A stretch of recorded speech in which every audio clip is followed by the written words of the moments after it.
Industry naan export آتی ہے. تو یہ ہر سال اس پرائیورٹی آرڈر کو فالو کیا جاتا ہے, لیکن اس سال کیونکہ پرائیورٹی آرڈر کو فالو نہیں کیا جا رہا اس لیے ہمیں کراچی میں اس شارٹ فال کا ایشو آیا ہے. اور مجھے انشاءاللہ تعالی امید ہے کہ کل سوئی سدرن گیس پائپ لائن جو ہے وہ سندھ ہائی کورٹ میں جو اپنا جب کیس رکھے گی, سامنے پلی رکھے گی, تو ان کی پلی کو تسلیم کیا جائے گا اور انشاءاللہ تعالی یہ اسٹے ویکیٹ کیا جائے گا, جس کے بعد جب ہم یہ گیس ری ڈائیورٹ کرنے کے پروسیس شروع کریں گے تو کراچی میں بہتری آ جائے گی. دوسرا جو معاملہ ہے وہ میں آنا چاہتا ہوں اسٹیٹ بینک کے اوپر, کیونکہ کافی زیادہ اس پہ اپوزیشن نے بھی بحث کی اور اس کو متنازع بنانے کی کافی کوشش کی گئی. لیکن اگر آپ حقائق کو سامنے رکھیں تو حقائق مختلف ہیں. ساری دنیا کے اندر, یورپ کے اندر, امریکہ کے اندر اس قانون پاس کرنے کے بعد بھی جتنا ہم نے پاکستان میں قانون پاس کیا, جتنا وہاں پہ اسٹیٹ بینک آزاد ہے اتنا پاکستان میں بھی نہیں ہوئے گا. اور کیا وجہ ہے کہ یہ ترقی یافتہ ممالک جو ہم سے کئی گنا زیادہ امیر ہیں, جہاں شاید ہم سے کئی گنا زیادہ قانون کی بالادستی بھی ہے اور سارا کچھ ہے, انہوں نے اسٹیٹ بینک کو آزاد رکھا ہوا ہے, کیونکہ ڈیٹا یہ شو کرتا ہے کہ جن ممالک میں اسٹیٹ بینک کی آزادی کو یقینی بنایا جاتا ہے وہاں افراط زر میں بھی کمی آتی ہے اور وہاں مستقل سطح کے اوپر معاشی گروتھ, اکنامک گروتھ کا سلسلہ جو ہے وہ جاری رہتا ہے. یہاں آپ نے دیکھا ماضی میں کوئی فون اٹھاتا تھا, گورنر کو کہتا تھا جی یہ ایکسچینج ریٹ کر دو, وہ ایکسچینج ریٹ کر دیتا تھا. سارے ملک کے جو قرضے لیے ہوئے, قرضوں کے سر پہ زر مبادلہ کے ذخائر بنائے ہوتے تھے وہ اس پہ جھونک دیے جاتے تھے, لوگوں کو مزید مقروض کر دیا جاتا تھا. آخری سال میں گروتھ دکھانے کے لیے نوٹ چھاپنا شروع کر دیتے تھے, جس سے مہنگائی میں اور اضافہ ہو جاتا تھا. ایک ڈپٹی گورنر جو ہیں وہ ماضی کے وزیر خزانہ کے ساتھ منی لانڈرنگ کیس میں انڈائٹڈ ہو گئے تھے. تو اس وجہ سے اس قانون کو لانا جو تھا وہ ضروری تھا. اور اب یہ قانون ہے کیا اس سے کوئی واقعی بڑی سودے بازی ہو گئی ہے یا کوئی بڑا نقصان ہو گیا ہے؟ اسٹیٹ بینک آف پاکستان کا جو بورڈ ہے اس کا تعین وفاقی حکومت کرے گی, اور اسٹیٹ بینک کا جو بورڈ ہے وہ تمام کا تمام اسٹیٹ بینک کے گورنر کو ہٹا بھی سکتا ہے. اسٹیٹ بینک کے گورنر کا تعین, ڈپٹی گورنرز کا تعین اور بورڈ آف ڈائریکٹرز کا تعین وفاقی حکومت کے پاس ہی رہے گا. 3 سال کی جو یا 5 سال کی جو ٹینیور کی ویلیڈیٹی ہے وہ پہلے بھی قانون میں موجود تھی, سیکیورٹی آف ٹینیور, وہ آج بھی موجود ہے, وہ پچھلے 50 سال سے موجود ہے. اور یہ میں سمجھتا ہوں کہ پاکستان تحریک انصاف نے یہ جو بورڈ وفاقی حکومت کے خود اپوائنٹ کرنے کی کا اختیار ہے, یہ ایک ایسا کنسیشن ہے جو میں سمجھتا ہوں کہ ہارڈ نیگوشیشن کے بعد ہم نے حاصل کیا IMF سے, اور اس سے میں سمجھتا ہوں اس کے بعد تو کسی کو اب کوئی اس کے اندر وہ نہیں رہ جانا چاہیے. جیسے آپ کئی ریگولیٹری اتھارٹیز ہیں جن کو سیکیورٹی آف ٹینیور ہے, اوگرا کا چیف آپ اپوائنٹ کرتے ہیں, نیپرا کا چیف اپوائنٹ کرتے ہیں, آپ پھر بعد میں نہیں اسے ہٹا سکتے. لیکن یہی فارمولہ ہم نے اسٹیٹ بینک پہ بھی اپلائی کیا. اب یہ کوئی دوسرے کسی اس سے اور اسی کے اوپر میں یہاں پہ ایک اور بات کرنا چاہوں گا کہ یہ لوگ خاص طور پہ نون لیگ والے جو بڑا آج کل جنہوں نے واویلا مچایا اور اپنی بند سیاسی دکان کو دوبارہ چمکانے کی کوشش کی, انہوں نے بھی 2015 میں ایک بل پاس کیا تھا اسٹیٹ بینک کی آزادی کے لیے. اور میں ذرا آپ کو پڑھ کے سنانا چاہتا ہوں کہ اس بل میں کیا لکھا تھا. اس بل میں لکھا تھا کہ The role of State Bank of Pakistan has been strengthened. یہ اس کے objectives کے اندر جو اس کا پہلا شیٹ ہوتی ہے. The role of State Bank of Pakistan has been strengthened further by substituting the federal government's approval wherever required with the board's approval. یعنی کہ جہاں جہاں ماضی میں وفاقی حکومت ہدایت دیتی تھی اسٹیٹ بینک کو, اس کلوز کو مسلم لیگ نون نے چینج کر دیا اور کہا کہ اب وفاقی حکومت نہیں, اب آپ کا بورڈ وہ ہدایت آپ کو دے گا, ہم وہ طاقت جو ہے وہ سرنڈر کر رہے ہیں. یہ قانون کا انہوں نے حصہ 2015 میں نون لیگ نے بنایا. اور ہم نے کیا کہا, ہم نے کہا کہ تمام بورڈ جو ہے وہ وفاقی حکومت اپوائنٹ کرے گی. تو اب آپ خود فیصلہ کر لیں کہ کس نے آزادی پہ ضرب لگانے کی کوشش کی, کون سی جماعت نے, اور کون سی جماعت تھی جس نے اس کا تحفظ کیا اور ایک واقعی جامعہ پالیسی بنائی, ایک ایسا ریفارم بنایا جو بڑے سنجیدہ اکانومسٹ پاکستان میں بڑی دیر سے مانگ رہے تھے کہ بھئی اسٹیٹ بینک آف پاکستان جو ہے اس کی آٹونومی کو آپ یقینی بنائیں, subject to obviously checks and balances, جو میں نے آپ کو بتایا کہ بورڈ خود تعین کر کے ہم نے انشور کیے. اور میں یہ بھی واضح کرتا چلوں کہ اسٹیٹ بینک آف پاکستان اور اس کے تمام اثاثہ جات وفاقی حکومت کی ملکیت ہی رہیں گے. تو یہ اس کے اوپر ایک بڑی انفارچونیٹ سی سیاست کی گئی جس کو میں سمجھتا ہوں کہ وضاحت کی ضرورت تھی.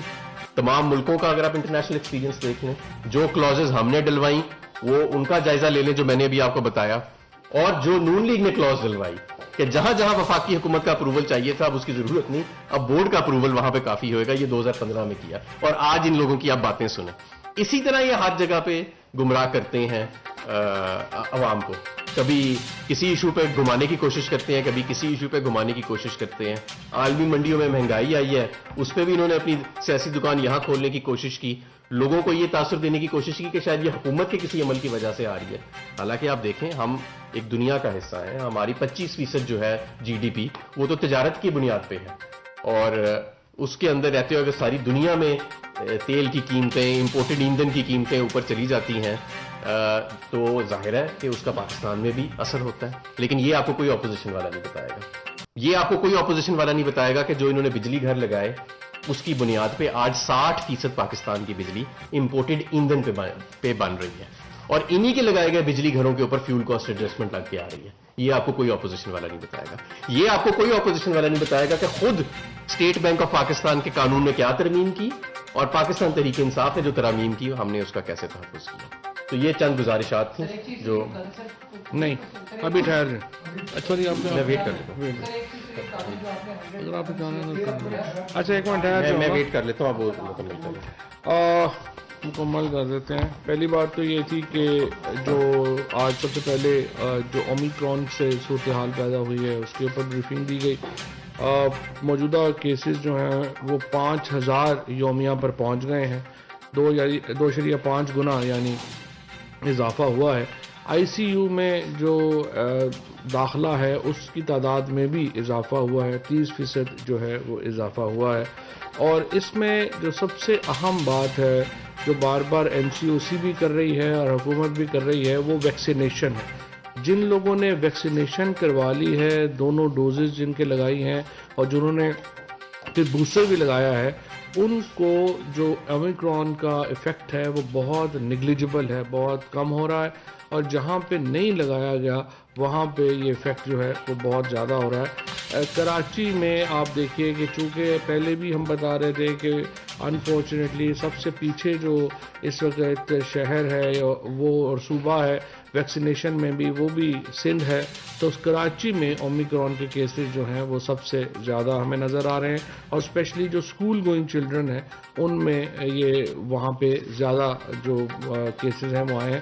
میں یہاں یہ بات بھی آپ کو ریمائنڈ کرا دوں کہ $2 بلین سے زیادہ کی ویکسین پاکستان نے امپورٹ کر کے اپنے شہریوں کو لگائی ہے, اور یہ جو ہمارا کرنٹ اکاؤنٹ ڈیفیسٹ میں ایک بہت بڑا حصہ ہے وہ یہ میڈیسن کی جو درآمد ہے اس کی وجہ سے ہوا, جس میں ویکسین ہی خالی تقریباً $2 بلین کی ہے. اس کے بعد کابینہ میں اسپیشل ٹیکنالوجی زونز کے حوالے سے گفتگو ہوئی, اور اسپیشل ٹیکنالوجی زونز اور ہمارا جو ٹیکنالوجی پہ ریلائنس ہے, ظاہر ہے کہ یہی ایک اہم بات ہے جس کے اوپر ہم آگے بڑھیں گے. کابینہ میں قومی اسمبلی میں مؤثر قانون سازی اور ملکی ترقی میں پارلیمنٹ کے کردار کو مزید مضبوط کرنے پر بحث ہوئی. اسٹیٹ بینک کے اوپر جو گفتگو ہوئی وہ حماد اظہر صاحب جو ہیں انہوں نے آپ کے سامنے رکھ ہی دی ہے, اور ہم سمجھتے ہیں کہ سینٹ میں اب یہ بل جو آیا ہے یہ جلد از جلد اس کو پاس ہونا چاہیے تاکہ اس کے اوپر ہم آگے بڑھ سکیں, اور انشاءاللہ تعالی ہم اس کو سینٹ میں بھی جلد جو ہے وہ پاس کرا لیں گے. کابینہ نے ایک اور ریکمنڈیشن جو کی ہے اسمبلی اور سینٹ کو, وہ یہ کی ہے کہ آپ اسمبلی جو ممبران اسٹینڈنگ کمیٹیز میں شامل کیے جائیں وہ کانفلکٹ آف انٹرسٹ ان کا نہ ہو, یعنی ایسے ممبران جو ہیں ان کو اسٹینڈنگ کمیٹیز کا حصہ نہ بنایا جائے جو اسی شعبے سے متعلق کاروبار کرتے ہیں. ہم نے دیکھا ہے کہ بہت سارے جو ٹھیکیدار ہیں وہ کمیونیکیشن اسٹینڈنگ کمیٹی میں آ جاتے ہیں, اسی طریقے سے بہت سارے لوگ جو آئی ٹی کا کام کرتے ہیں وہ آئی ٹی میں آ جاتے ہیں, اور اس سے ایک جو کانفلکٹ آف انٹرسٹ ہے وہ متاثر ہوتا ہے, اور ہم سمجھتے ہیں کہ اس کو تبدیل کرنے کی ضرورت ہے. کابینہ کو وزارت صنعت و پیداوار کی طرف سے یوریا کی پیداوار کے حوالے سے بریفنگ دی گئی. یہاں میں یہ آپ کو بتا دوں کہ یوریا کی جو پروڈکشن ہے وہ پاکستان کی تاریخ کی سب سے بڑی پروڈکشن ہے, لیکن اس کے ساتھ پاکستان میں 2 معاملات ہیں جن کے اوپر ہمیں صرف نظر نہیں کرنا چاہیے.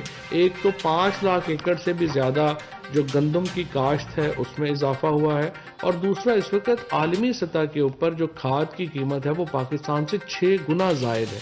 تو جب اتنی زیادہ ایک انٹرنیشنل مارکیٹ کی فلکچویشن ہو تو فرق ہو تو پھر آپ کو اس میں ہمیشہ ایک ایلیمنٹ ہوتا ہے کہ وہ کس طرح سے مس یوز ہوگا، اور وہ ہم نے یہاں پہ بھی دیکھا ہے جس کی وجہ سے ایک دباؤ کھاد کے مارکیٹ کے اوپر ہے. لیکن الحمدللہ اب بھی پاکستان میں زیادہ تر علاقوں میں کھاد میسر بھی ہے اور وہ کسان کو مل بھی رہی ہے، اور اس کی وجہ سے ہماری جو پروڈکشن ہے، جو ہمارا اس دفعہ ویٹ کی کراپ ہے، وہ بھی انشاءاللہ جو ہے وہ بمپر کراپ ہوگی.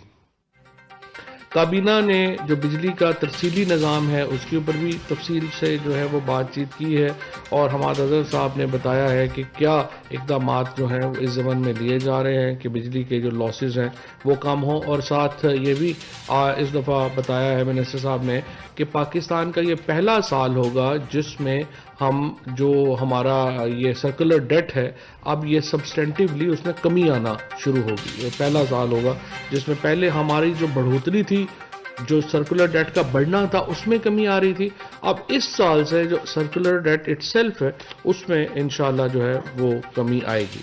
کابینہ میں پاکستان کے بڑے شہروں میں گرین ایریاز کے تحفظ، قبضہ مافیوں سے زمین کو واگزار کرانے اور درختوں کی تعداد بڑھانے کے لیے حکومت کے اقدامات پر غور ہوا. کابینہ کو بتایا گیا کہ اسلام آباد میں 2018 تک گرین ایریاز اور درختوں کی تعداد میں واضح کمی ہو رہی تھی، لیکن اب الحمدللہ اسلام آباد میں یہ ٹرینڈ ریورس ہو گیا ہے اور یہاں پہ جو گرین کور ہے اس میں اضافہ جو ہے وہ ہو رہا ہے. پرائم منسٹر صاحب نے یہ ہدایت کی ہے کہ جو تمام بڑے شہر ہیں ان کا جو ماسٹر پلان ہے وہ مکمل کیا جائے، اور جو پروٹیکٹڈ ایریاز ہیں، جنگل اسپیشلی، ان کو بچانے کے خصوصی اقدامات جو ہیں وہ کیے جائیں. 5 گاڑیاں جو ہیں وہ کراچی ایئرپورٹ کے اوپر کھڑی تھی.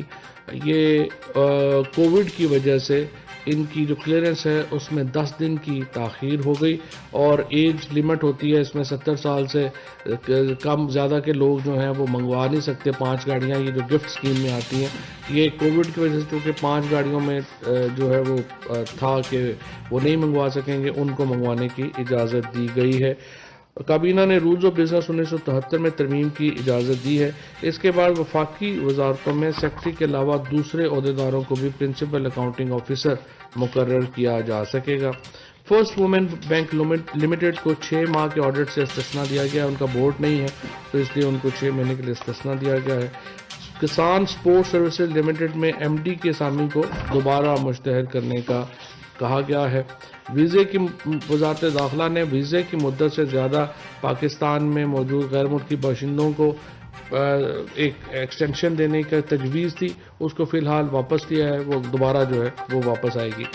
اسینشل سروسز ایکٹ 1952 کے تحت آتھورائز آفیسر مجاز افسران کی نوٹیفیکیشن کی منظوری دی گئی ہے، اور وزارت داخلہ کی سفارش پر united nation convention against transnational organised crime protocol UNTOC کے protocol to prevent suppress and punish trafficking in person especially women and children ایج کی توثیق کی گئی ہے. اس منظوری سے غیر قانونی ہیومن ٹریفکنگ کی روک تھام میں مدد ملے گی. اس کے ساتھ ساتھ protocol against smuggling of migrants پر لینڈ، سی اینڈ ایئر کے توثیق پر فیصلے کے لیے کمیٹی قائم کی گئی ہے. کورنگی فشریز اتھارٹی کراچی کے مینیجنگ ڈائریکٹر کا اضافی چارج 3 ماہ کے لیے جناب سید سیدین زیدی کو سونپا گیا ہے. کابینہ نے ثقافتی اظہار کے تنوع کی حفاظت یعنی کلچرل ڈائیورسٹی جو ہے اس کے متعلق یونیسکو کے 2005 کے کنونشن کی توثیق کی ہے. اسی طرح سے Pakistan railways freight transportation company کے بورڈ آف ڈائریکٹرز کی منظوری دی گئی ہے. ان میں ابدار خان، نوید ارشد، طیبہ رشید، فروخ شوکت انصاری اور پروفیسر ڈاکٹر فاخرہ رضوان جو ہیں وہ نئے ان کے ڈائریکٹرز ہوں گے. اسی طرح سے ریلوے کنسٹرکشن پاکستان لمیٹڈ کے بورڈ آف ڈائریکٹرز کی تشکیل نو کی گئی ہے. ان میں اعظم عادل شیخ اور شاہد عزیز، فرید الدین احمد اور صاحبزادہ منصور علی اور ارشد فاروق صاحب جو ہیں ان کو شامل کیا گیا ہے. آڈیٹر جنرل پاکستان کی جانب سے ریگولیٹری اتھارٹیز کے قائم کردہ فیصلہ ساز کمیٹی کے حتمی فیصلے تک آڈٹ کی اجازت کو مؤخر کیا گیا ہے. اور اس کے بعد national electric power regulatory authority کی سالانہ رپورٹ جو ہے وہ پیش کی گئی ہے. اس کے جو تھوڑے بہت کچھ ہائی لائٹس جو ہیں وہ میں آپ کو بتا دیتا ہوں. اس میں جو ہے وہ بتایا گیا ہے نیپرا کی جو رپورٹ ہے. پہلی بات تو یہ ہے کہ 24 سال میں پہلی رپورٹ ہے نیپرا کی جو آن ٹائم ہے, اور پہلی بار نیپرا نے جو ہے وہ کیا ہے. اس وقت جو ہماری انسٹالڈ کیپیسٹی ہے وہ 39,772 میگا واٹ کی ہے, اور اس کا جو ہمارا سرکولر ڈیٹ ہے وہ 2,280 کے اوپر جو ہے وہ کھڑا ہے. اور جس طرح میں نے آپ کو بتایا کہ منسٹر صاحب نے بتایا ہے کہ اس سال انشاءاللہ پہلی بار یہ جو معاملہ ہے اس میں کمی آنا شروع ہو جائے گی. اس کے ساتھ جو ایک اسلام آباد ہائی کورٹ کا فیصلہ تھا نیول کے جو گولف کورس ہے, اور اس کے اوپر جب تک عدالت جو ہے وہ اگر اپنا فیصلہ سسپینڈ نہیں کرتی تو اس وقت تک جو حکومت ہے وہ عدالتی احکامات کے اوپر عمل درآمد کرنے کی پابند ہے. یہ تھی آج کی بات. جی عمر سر, آپ سے میں ایک تو آپ نے جو 100 mm CFT کا بولا سر, اس سے اتنی جو لوڈ شیڈنگ کری جا رہی ہے کہ کراچی میں لوڈ شیڈنگ ہو رہی ہے, خاطر خواہ اس میں کمی آ سر. دوسرا جو اسٹیٹ بینک کا آپ نے بتایا بورڈ آف گورنر, سر یہ مجھے جہاں تک ان میں تقریباً 8 ممبرس اس کے ڈائریکٹر ہوں گے, وہ اپوائنٹ فیڈرل گورنمنٹ کرے گی. جی سر, اس کے علاوہ بھی اس بورڈ میں کوئی لوگ شامل ہوں گے یا 8 لوگوں پر مشتمل بورڈ ہی ہوگا؟ اور کیا یہ پرانی جو اس میں اسٹرکچر تھا اس میں بھی 8 بھی آپ نے اضافہ کیا کے ساتھ ایڈ کر لیں؟ یہ خاص طور بنایا جا رہا ہے کہ IMF کنٹرول کرے گی یا ریگولیٹ کرے گی. وہ سادہ زبان میں لوگوں کو بتا دیں کہ IMF کا کوئی کنٹرول اس پہ بالکل بھی نہیں, ہوگا تو کیسا ہوگا؟ قطعاً نہیں ہوئے گا. میں نے آپ کو بتایا کہ اسٹیٹ بینک آف پاکستان کے جو گورنر ہیں ان کا تعین, ڈپٹی گورنرز کا اور تمام بورڈ ڈائریکٹرز کا جو تعین ہے وہ وفاقی حکومت ہی کرے گی, اور جو اسٹیچوٹری اس کے اندر دیا گئی ہے تعداد اس سے اتنا ہی ہوئے گا, اس سے زیادہ نہیں ہوئے گا. اور یہ جو بورڈ ہے بائی دا وے, یہ بورڈ گورنر کو ریموو کرنے کا اختیار بھی رکھتا ہے. جتنے بھی لوگ ہیں بورڈ کے اندر وہ اختیار وہاں اپنی جگہ موجود رہے گا. اس سے پہلے جو نون لیگ نے امینڈمنٹ کی تھی اس میں جتنی اپروولز وفاقی حکومت کرتی تھی اسٹیٹ بینک کے معاملات سے ریلیٹڈ, انہوں نے کہا تھا کہ وفاقی حکومت نہیں کرے گی, اب وہ بورڈ خود کرے گا. تو یہ بورڈ جو ہے یہ حکومت ہی اپوائنٹ کرے گی, اور یہ اسٹیٹ بینک آف پاکستان اور اس کے تمام اثاثہ جات وفاقی حکومت کی ملکیت ہی رہیں گے. کسی قسم کی اس کے اندر یہ جو باتیں کی جا رہی تھی کہ IMF کنٹرول کر لے گا یا وہ کر لے گا, بالکل غلط باتیں ہیں.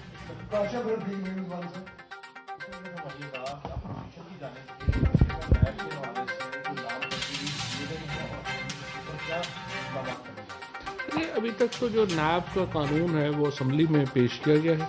اسمبلی میں اس کے اوپر جتنی دیر میں ایک نقطہ نظر آتا ہے, ہم تو اپوزیشن کے ساتھ چاہتے ہیں کہ ہمیں اپوزیشن کے ساتھ 2-3 امور کے اوپر بیٹھنا چاہیے. ہم اس کے اوپر بارہا میں آپ کے سامنے بھی بات کر چکا ہوں, اسپیکر قومی اسمبلی بلا چکے ہیں, وزیر اعظم جو ہے وہ یہ بات کر چکے ہیں. ہم الیکٹورل ریفارمز کے اوپر اپوزیشن کے ساتھ انگیج ہونا چاہتے ہیں. ہم چیئرمین نیب کی اپوائنٹمنٹ کے جو پروسیس ہے اس کے اوپر اپوزیشن کے ساتھ انگیج ہونا چاہتے ہیں, اور ہم جو اس طرح کے جو ہماری جوڈیشری کی جو ترامیم ہے یا جو اس میں اصلاحات ہیں اس پہ ہم چاہتے ہیں کہ ہم اکٹھے بڑھے. لیکن مسئلہ یہی آ رہا ہے کہ اپوزیشن کی لیڈرشپ جو ہے وہ اس کے اوپر فوکس نہیں ہے. وہ اصلاحات سے زیادہ ان کو لگتا ہے, مطلب ان کو پہلے سال سے اسی خواہش میں ہے کہ شاید ہم 6 مہینے بعد حکومت گرا لیں, شاید ہم 6 مہینے بعد حکومت گرا لیں. تو اسی چکر میں انہوں نے 4 سال گزار لیے ہیں. میرا خیال اگلے 5-6 سال بھی وہ ایسے ہی گزارنا چاہتے ہیں. جی ایک انڈیپینڈنٹ ادارے کی جو رپورٹ ہے, اور آپ نے ٹویٹ بھی کیا ہے کہ میڈیا مالکان کے جو اضافے ہیں وہ 600 گنا سے بڑھ گئے ہیں. تو میرا سر یہ سوال آپ سے یہ ہے کہ آپ ان سے ریکویسٹ کر رہے ہیں کہ وہ اپنے اوپن کریں اکاؤنٹس, کیا ریکویسٹ ہی کرتے رہیں گے؟ مظلوم میڈیا ورکرز کی آواز یا ان کو حقوق دلانا آپ کا کام نہیں ہے؟ جو میڈیا ورکر گراسری اور بجلی کا بل کی تنخواہ سے زیادہ ہے تو بدوائیں آپ کی گورنمنٹ کو دیتا ہے, تو ان کے اکاؤنٹ بھرے جا رہے ہیں, ہم میڈیا ورکر بات کریں. میں عباس صاحب آپ کی بات سے ایگری کرتا ہوں. اصل میں بددعاؤں کا تھوڑا سا رخ جو ہے ان تنظیموں کی طرف بھی کر لیں جن کو آپ نے الیکٹ کیا ہوا ہے. میں ہی باتیں کرتا جا رہا ہوں, وہ تو کبھی بات ہی نہیں کرتے. تو اس لیے یہ دیکھیں ہماری ذمہ داری ہے. میں تو پورا قانون لے کے آیا تھا, لیکن آپ کو معلوم ہے کہ اس کے اوپر جو ہے اتنا احتجاج کیا گیا, فرنٹ پیجز جو ہیں وہ چھاپے گئے. یہاں پہ مشکل ہوتا ہے, مافیاز کے خلاف لڑنا مشکل ہے. اور یہ تو میں نے تو آج بھی عرض کیا ہے, آج انہوں نے کہا ہے کہ یہ فگرز غلط ہیں. اگر فگرز غلط ہیں تو آپ اپنے اکاؤنٹ اوپن کر دیں تاکہ جو میڈیا ورکرز ہیں ایٹ لیسٹ وہ تو دیکھ سکیں کہ ان کے کیا جو ان کے جو آرگنائزیشنز ہیں ان کی آمدنی کیا ہے, خرچہ کیا ہے, اور ہمیں بھی پتہ چلے کہ ہمیں اگر کہیں پہ کوئی کمی ہے تو ہم پیسے ڈال دیں گے پھر، لیکن آپ اوپن تو کریں نا. ہمارے صاحب ایک آپ سے بھی سر آپ سے بھی آپ یہ ہے کہ ساری وزیرات میں شاید اعلان کیا کہ اگر انہیں حکومت لی آپ کے تو آپ کو 12 سال میں اگر انہیں حکومت لی تو آرڈیننس کے ذریعے اس قانون کو تحریر کر دی. سر آپ سے معصوم سے سوال یہ ہے کہ کابینہ فیصلے کر لیتی لیکن عمل درآمد نہیں ہوتا. اب ہونا یہ چاہیے کہ آپ نے کہا کہ مجالس قائمہ کے جو چیئرمین ہیں وہ جو مختلف کمیٹیوں کے ارکان ہیں وہ ٹھیکیدار ہم بھی جانتے ہیں، تاجر ہیں، ٹھیکیدار ہیں، کاروباری بنا کارخانہ دار ہیں. ان کو فزیکلی آپ ان کمیٹیوں سے کب نکالیں گے اور کیا یہ فیصلہ کابینہ پر لاگو نہیں ہوتا کہ متعلقہ وزیر کا بھی کوئی کاروبار متعلقہ نہ ہو؟ شکریہ. اچھا، یہ کون سا قانون وہ تحلیل کریں گے؟ وہ جو آپ نے اسٹیٹ بینک والا. پہلے تو ان سے یہ پوچھیں کہ اسٹیٹ بینک والا ہمارا قانون تبدیل کریں گے یا 2015 میں جو اپنا بنایا تھا کہ جتنے بورڈ کے اختیار، جو وفاقی حکومت کے اختیارات تھے وہ بورڈ کو دے دیے اسٹیٹ بینک کے، پہلے اس کو تحلیل کریں گے اپنے پرانے قانون کو کہ ہمارے کو؟ دیکھیں ہمارے ملک میں معیشت میں جو اپس اینڈ ڈاؤنز آئے ہیں نا، اسے بوم اینڈ بسٹ سائیکل کہتے ہیں، کہ کبھی آپ 5-6% گروتھ پہ چلے جاتے ہیں، پھر ایک دم بریک لگانی پڑتی ہے اور آپ پھر نیچے آ جاتے ہیں. اس کی ایک بنیادی وجہ اگر آپ کسی معیشت کے سنجیدہ دماغ آدمی سے پوچھیں تو وہ یہ ہے کہ اسٹیٹ بینک آف پاکستان کی اٹانومی نہیں رہی. اس کو اپنی مرضی اور منشا کے مطابق ایکسچینج ریٹ پالیسی اور مانیٹری پالیسی چلانے نہیں دی گئی، اور شارٹ ٹرم سیاسی پریشرز کی بنیاد کے اوپر آپ کی معیشت جو ہے وہ اس کو بار بار دیوالیہ کیا گیا. اب دیکھیں نا، آخری سال تھا مسلم لیگ نون کا، 5% گروتھ دکھانے کے لیے highest ever current account deficit لے گئے، ہائیسٹ ایور سرکولر ڈیٹ کی بڑھنے کی شرح لے گئے، تمام جو مانیٹری ایکسپینشن تھی اس کے ریکارڈ توڑ دیے، اربوں ڈالر جھونک دیے ایک آرٹیفیشل ایکسچینج ریٹ کو سپورٹ کرنے کے لیے. اگر یہاں پہ آزاد ہوتا تو آپ یقین مانیں 2018 کا اکنامک کرائسس نہ آتا اگر آزاد اسٹیٹ بینک ہوتا. دوسرے سوال کا جواب بھی دے دیں. دوسرے سوال کیا؟ وہ جو اسٹینڈنگ وہ بھی آپ ہی دیں. ہاں دیکھیں، ساری دنیا میں ایک کانفلکٹ آف انٹرسٹ کا ایک قانون موجود ہوتا ہے. ایسے نہیں ہو سکتا کہ جو تمباکو بنانے والے ہیں وہ ہیلتھ کی کمیٹی میں جا کے بیٹھ جائیں، جو گاڑیاں بنانے والے ہیں وہ انڈسٹری کی کمیٹی میں جا کے بیٹھ جائیں، جو پاور اور پیٹرولیم کے ساتھ کام کرتے ہیں وہ پاور اور پیٹرولیم کی کمیٹیوں میں جا کے بیٹھ جائیں، اور جو سڑکیں بناتے ہیں وہ کمیونیکیشنز کی NHA کی کمیٹی میں جا کے بیٹھ جائیں. پھر پالیسی سازی تو نہیں ہوئے گی، پھر تو ذاتی جو کیا نام ہے اپنے انٹرسٹ واچ کیے جائیں گے.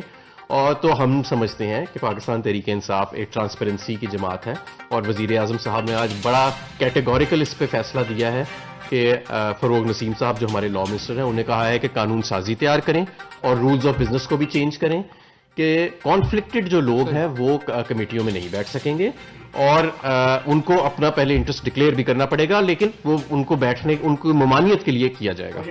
وزیروں پہ بھی یہی اپلائی ہوتا ہے. دیکھیں ہمارے جو وزیر ہیں اور ہر لوگ ہیں وہ پہلے بھی اپنے تمام انٹرسٹ جو ہیں وہ ڈکلیئر کرتے ہیں، اور آپ نے دیکھا ہم نے اس کی ہم نے ایک بنائی بھی، اس کی ہم نے پریسیڈنس بھی بنائی کہ جیسے خسرو بختیار صاحب کا شوگر انڈسٹری سے تعلق ہے تو وہ انڈسٹریز کے منسٹر ہیں، لیکن وہ شوگر پالیسی، شوگر انڈسٹری کی کوئی میٹنگ نہ چیئر کرتے ہیں نہ اس پہ بات کرتے ہیں. تو یہ تو ہم پہلے ہی اس کے، اور اگر اس کی قانون سازی بھی کر دی جائے تو اور بھی بہتر ہوئے گا. آخری سوال